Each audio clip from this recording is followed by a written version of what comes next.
মিশু, কয়টি আশ্রয় কেন্দ্র খোলা হয়েছে? লোকজন কি সেখানে যেতে শুরু করেছে? জি শাওন, আপনি যেমনটা জানতে চেয়েছেন সেটা হলো গতকাল রাতে কিন্তু প্রচন্ড ভারী বৃষ্টিতে কিন্তু আমাদের ব্রাহ্মণবাড়িয়ার আখাউড়া যে সীমান্তবর্তী 4টি ইউনিয়ন রয়েছে সেই ইউনিয়নের প্রত্যেকটি গ্রামে কিন্তু পানি পানি প্লাবিত হয়েছে এবং এই পানির তোড়ে কিন্তু ব্রাহ্মণবাড়িয়ার আখাউড়া আগরতলা সড়কের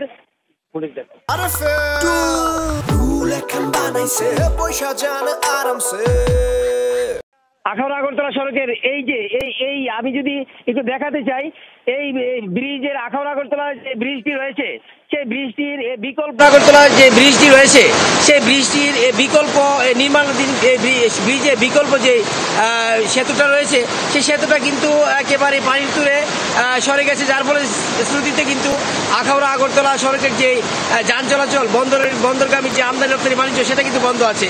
আমি আপনার মাধ্যমে যদি আরো জানিয়ে রাখছি সেটি হলো আখাউড়া আগরতলা এই বন্দরের পানি প্লাবিত হওয়ার কারণে কিন্তু আখাউড়ার যে আন্তর্জাতিক ইমিগ্রেশন সেই ইমিগ্রেশনের কার্যক্রম কিন্তু অনেকটা সকাল থেকে বন্ধ রয়েছে এবং অনির্দিষ্টকালের জন্য।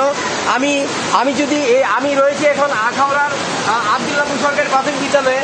আমি আখাউড়া এই যে এখানে আব্দুল্লাহপুর সরকারি বিদ্যালয়ে খুলেছে আশ্রয় কেন্দ্রে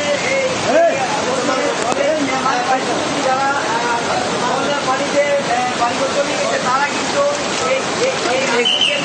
আশ্রয় কেন্দ্রে অবস্থান নিয়েছে।